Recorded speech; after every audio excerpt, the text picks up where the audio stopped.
반갑습니다. 한 사람 때문에 많은 사람들이 기뻐하고 또 행복해지기도 하지만 단 한 사람 때문에 많은 사람들이 힘들어하고 또 아파하기도 하지요. 한 사람 때문에 많은 생명이 잃어버리기도 하지만 한 사람 때문에 수많은 생명이 또 살아갈 이유를 찾고 행복의 발걸음을 걷기도 하지요. 지금까지 살아오시면서 기쁨과 소망이 아닌 원망과 불평을 품고 살아오셨다면 어쩌면 그것은 자신을 너무 높게 들어 올렸기 때문은 아닐까, 그런 생각을 해봅니다. 내게 남은 시간을 통해서 타인을 높이고 자신을 낮추며 살아갈 수 있다면 이 시대를 살아가는 그리스도인들의 삶에 그리스도의 향기가 흐르게 되겠지요. 내가 원하는 것을 소유하며 살아가는 사람들은 부러워합니다. 그런데 내가 포기하지 못한 것을 포기하며 살아간 사람을 보면 존경의 박수를 친다고 그래요. 하나님의 부르심에 순종해서 애굽에서 노예로 고통받고 있는 이스라엘 백성들을 구원하기 위해서 계속 순종의 발걸음을 걸었던 한 사람, 그를 성경은 이렇게 표현합니다. 이 사람 모세는 온유함이 지면의 모든 사람보다 더하다. 오늘 함께 은혜 나눌 말씀은 민수기 27장 12절에서 23절의 말씀입니다. 여호와께서 모세에게 이르시되 너는 이 아바림 산에 올라가서 내가 이스라엘 자손에게 준 땅을 바라보라.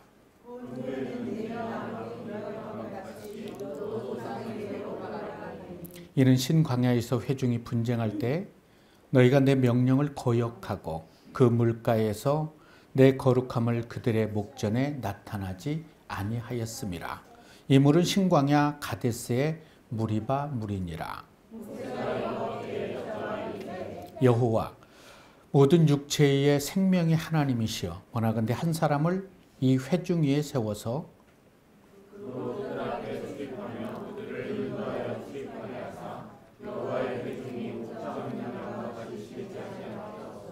여호와께서 모세에게 이르시되 눈의 아들 여호수아는 그 안에 영이 머무는 자니 너는 데려다가 그에게 안수하고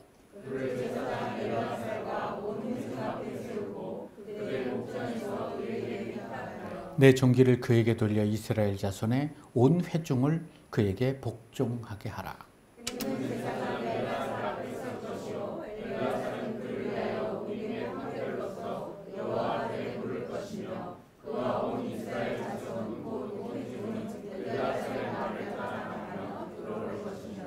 모세가 여호와께서 자기에게 명령하신 대로 하여 여호수아를 데려다가 제사장 엘르아셀과 온 회중 앞에 세우고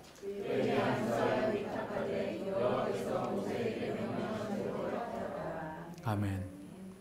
하나님의 명령에 모든 일을 다 행한 후에 하나님의 명령에 따르기 위해서, 그 명령은 쉬운 명령은 아니었죠. 올라와서 가나안 땅을 바라보고 아론이 죽었던 것처럼, 돌아갔던 것처럼 너도 그렇게 돌아가라 라는 그 명령을 듣고 모세는 아바림산을 올라가게 됩니다. 그러면서 자신이 살아왔던 120년의 세월을 뒤돌아보았겠지요. 40년 애굽의 왕궁에서 왕자로 살았습니다. 그리고 40년은 미디안 광야에서 아내 시보라와 그의 아들 엘르아셀과 게르손과 함께 40여 년을 살게 되지요. 81세의 하나님께서는 가시떨기 나무에서 모세의 이름을 부르죠. 모세스. 그 부르심에 순종해서 지금까지 달려왔죠. 40년. 어떤 때가 모세는 가장 행복했었을까요? 나름대로 의미도 있고 행복했겠지만 120년을 살아온 모세가 아바림산을 올라가면서 자신의 인생을 되돌아보니까 하나님의 손에 붙들려서 살았던 40년이 가장 가치 있고 의미 있는 그러한 삶이었다라고 고백했던 것 같아요. 민수기는 출애굽한 이스라엘 백성들이 시내산에서 하나님과의 언약을 체결한 후에 가나안 땅에 들어가기 직전까지의 상황을 기록한 책이 민수기입니다. 10하루길이면 가나안까지 가야 되는데 그들은 하나님의 말씀을 의지하고 순종하지 못함으로 인해서 출애굽 1세대들은 광야에서 그렇게 죽어갈 수밖에 없었습니다. 그렇다면 과연 이스라엘 백성들에게 광야는 어떤 의미로 다가왔을까? 하나님께서 모세를 통해서 인도하셨던 광야는 이스라엘 백성들이 아무것도 할 수 없는 곳이었어요. 광야는 그래서 절대무능을 느끼는 곳, 그리고 오직 하나님만을 의지할 때 하나님의 은혜와 능력이 부어지는 곳이 광야였습니다. 우리 신앙생활도 광야 생활이나 마찬가지지요. 그 신앙생활에서 내가 무엇을 하고 내 뜻대로 이루려고 할 때는 그렇게 그냥 살다가 돌아가야 됩니다. 그러나 절대 무능을 느끼고 나는 아무것도 할 수 없습니다. 하나님이 함께해 주시지 않으면 저의 삶은 의미가 없습니다. 라는 이런 고백을 피어올리며 살아갈 때 내 삶에 하나님의 은혜가 흐르게 되는 것이지요. 출애굽 1세대들은 광야를 제대로 인지하지 못했기 때문에 자기가 무엇을 하려고 하고 자기의 욕망을 피어올리려고 했기 때문에 광야가 그들의 무덤이 되어버렸죠. 하나님께서는 모세에게 아바림 산에 올라가서 내가 이스라엘 자손에게 준 땅을 바라본 후에 내 형 아론이 돌아간 것처럼 너도 그렇게 돌아갈 거야 라는 말씀을 합니다. 하나님과 함께 했던 40년의 세월 속에 모세가 잘못했던 일이 거의 없죠. 근데 무리바물에서 반석에게 명하여 백성들에게 물을 주라고 하는데 이들이 수없이 원망하고 아론뿐만 아니라 미리한 자신까지 원망하고 불평하고 돌을 던지려고 했던 그들이 너무나 해서 지팡이로 돌을 때린 거죠, 반석을. 그러면서 내가 너에게 물을 내랴 하고 한 번 화를 냈는데 하나님은 뒤끝이 세신 분 같아요. 그래서 그걸 잊지 않고 그것 때문에 가나안 땅에 못 들어간다고 얘기를 해요.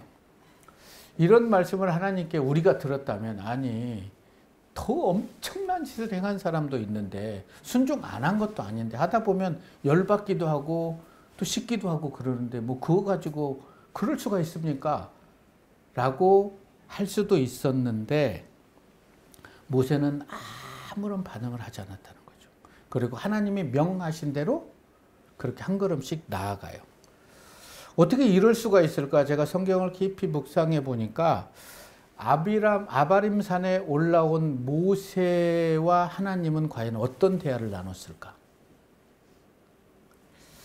하나님께서는 모세에게 어떤 말씀을 해주셨을까?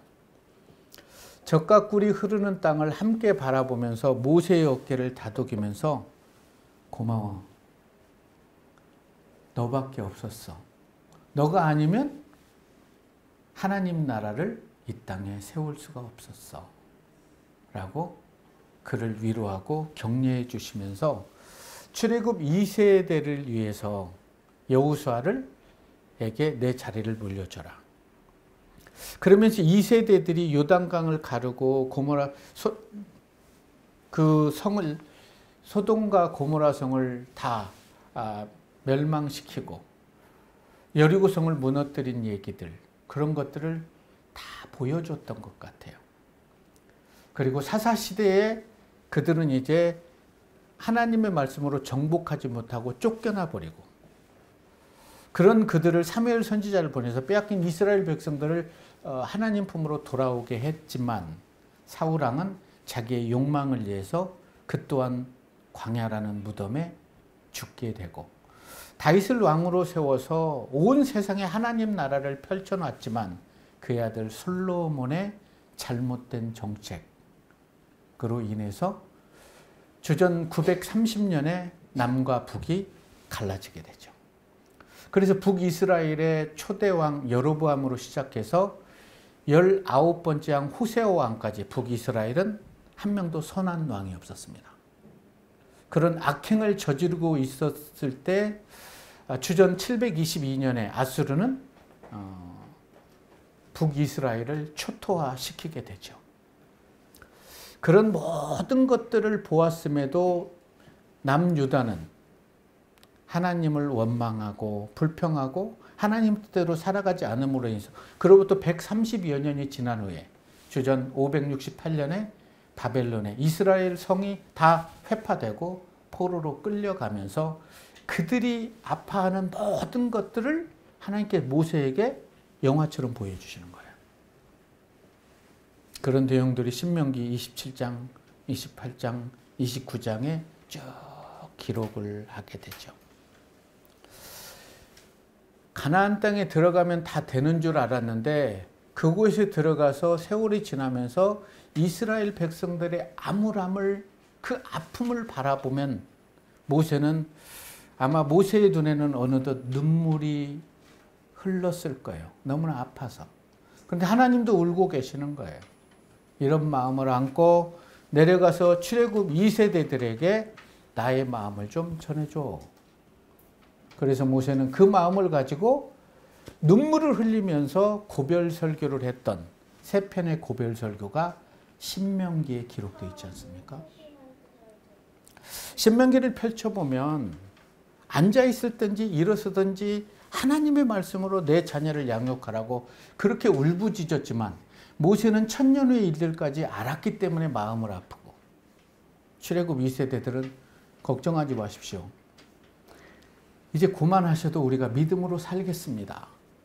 그랬어요. 출애굽 2세대들은 정말 믿음으로 요단강을 건너고요. 가나안을 여리고성을 무너뜨리고 정복을 했어요.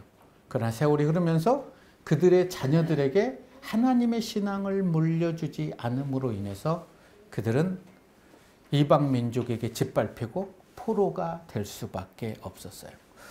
신명기는 34장까지 되어 있죠. 34장에서 모세는 신명기를 통해 그들의 모든 미래들을 말씀한 이후에 전한 이후에 모압 땅에서 생을 마감하게 됩니다.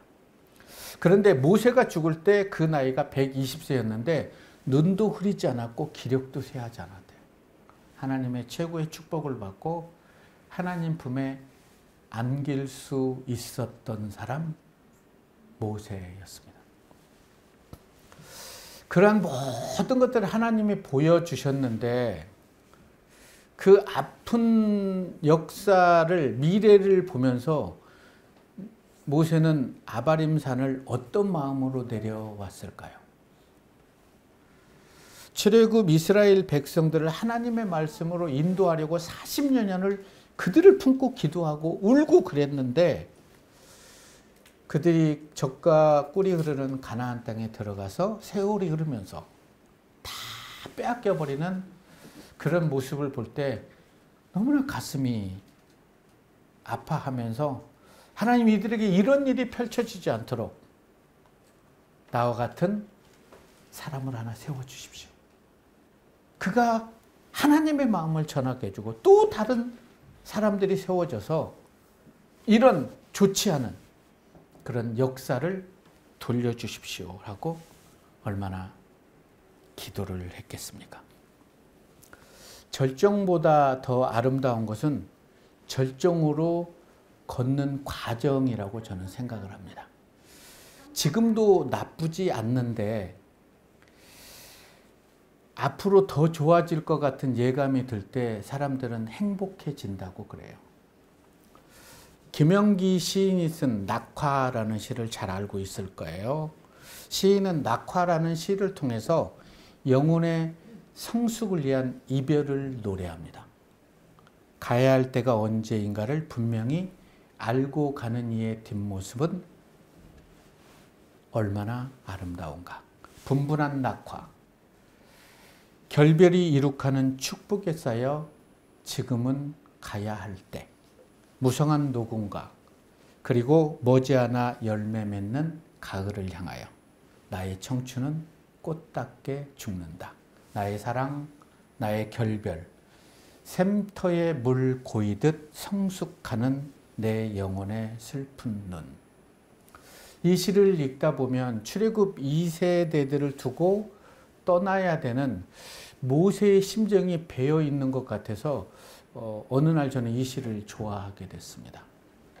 조상들의 낙화, 그 죽음을 통해서 수많은 열매를 맺어서 온 땅에 하나님의 나라가 선포될 그 위대한 이스라엘 백성들을 위해서 모세는 꽃답게 죽을 수 있었던 거죠. 꽃이 꽃을 버릴 때만이 열매를 맺을 수 있음을 모세는 너무나 잘 알고 있었던 거죠. 지금까지 40여 년을 하나님과 함께 있던 그 시간이 너무나 귀하고 너무나 은혜 있고 너무나 같이 있었음에 감사하고, 그리고 앞으로 나아갈 출애굽 2세대 그들의 모든 후손을 위해서 모세는 눈물로 기도할 수밖에 없었죠. 선조들의 실수를 반복하지 않게 해달라고, 이들의 삶에서 원망과 불평을 삭제하게 해달라고, 그리고 오직 하나님만 의지하며 살아갈 수 있게 해달라고 얼마나 울부짖었겠습니까? 오늘 보면 16절 17절의 말씀을 보면 이렇습니다. 여호와 모든 육체의 생명의 하나님이시여, 원하건대 한 사람을 이 회중에 세워주셔서 그로 그들 앞에 출입하여 그들을 인도하여 출입하게 하사 여호와의 회중이 목자 없는 양같이 되게 하지 마십시오 라는 이런 귀한 기도를 합니다. 자신을 더 살려달라고, 자신이 젖과 꿀이 흐르는 땅으로 인도하게 해달라고, 이런 기도를 찾아볼 수가 없죠. 출애굽 2세대의 미래를 위해서 기도합니다. 고대 인디언들은 벗이 이 세상을 떠나면 3년간 신발을 벗고 맨발로 무덤 주위를 맴돌았다고 그래요. 이유는 어릴 때부터 서로 맨발로 대지를 뛰어다니면서 그렇게 함께 있던 추억을 되새기면서 먼저 간 친구들을 기억하는 그들만의 추모의 방식이었고, 사랑하는 사람을 떠나보내는 사랑의 표현이었다고 그래요. 사랑은 자신의 곁을 내어주고 그 누구의 곁이 되어주는 것을 사랑이라는 걸 모세는 삶으로 보여줬던 것 같아요.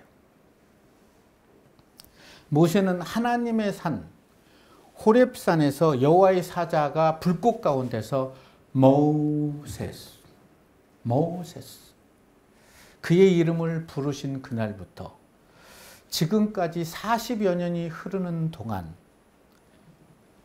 이스라엘 백성들에게 자신의 곁을 내어주고 이스라엘 백성들의 곁이 되어주었던 사람이 모세였지요. 그리고 마지막까지 그들의 후손, 그들의 미래를 위해서 기도해 줄 수 있었던 사람 모세. 이런 모세의 삶을 통해서 여러분들의 기도가 좀 바뀌었으면 좋을 것 같아요. 내 아이의 모든 후손들을 위해서 기도할 수 있는 삶.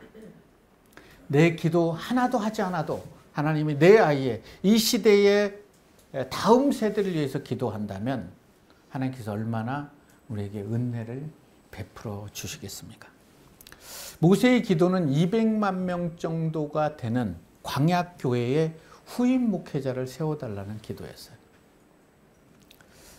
이들에게 오직 생명의 말씀을 선포할 수 있는 목회자를 세워달라고, 자신의 생명을 기꺼이 내어놓고 그들의 곁이 되어줄 그런 리더를 세워달라는 기도를 하나님께서 어떻게 안 들어주실 수 있겠습니까? 눈의 아들 여호수아는 그 안에 영이 머무는 자니 너는 그를 데려다가 안수하고 내 종기를 그에게 돌려 이스라엘 온 회중에게 회중들이 그에게 복종케 하라라고 말씀을 합니다. 하나님의 말씀을 받은 모세는 너무나 감사해서 여호수아를 이스라엘 백성들을 인도할 수 있는 지도자로 세우게 됩니다. 200만 명의 성도를 자랑하는 광야교회 제1의 담임 목사가 된 여호수아의 마음은 어땠을까요? 쾌재를 불렀을까요? 여러분, 이 시대에 200만 명의 성도를 자랑하는 그곳에 담임 목사를 청빙하게 된다면 어떤 일이 벌어질까요? 어떤 일이 벌어지겠죠. 여호수아는 너무나 두려웠던 거예요. 왜요? 모세 밑에서 모세를 계속 따르면서 섬기는데 하나님께서는 모세를 통해서 출애굽을 행하고 10가지 기적을 행하고 홍해를 가르고 모세와 직접 대면했던 사람이 모세였어요. 그런 모세에 비해서 자신은 아무것도 할 수 없는 사람이고 40여 년간 이스라엘의 이 완악한 백성들이 모세에게 어떻게 행했는지를 너무나 잘 아는 거예요. 그래서 두려운 거예요. 그래서 모세처럼 하나님이 모세를 처음 부른 것처럼 저는 아닙니다. 저는 할 수 없습니다. 아니다. 너 적격하다. 저는 말 못합니다. 막 이렇게 하듯이 여호수아 또한 모세에게 저는 아니라고 그렇게 얘기했을 때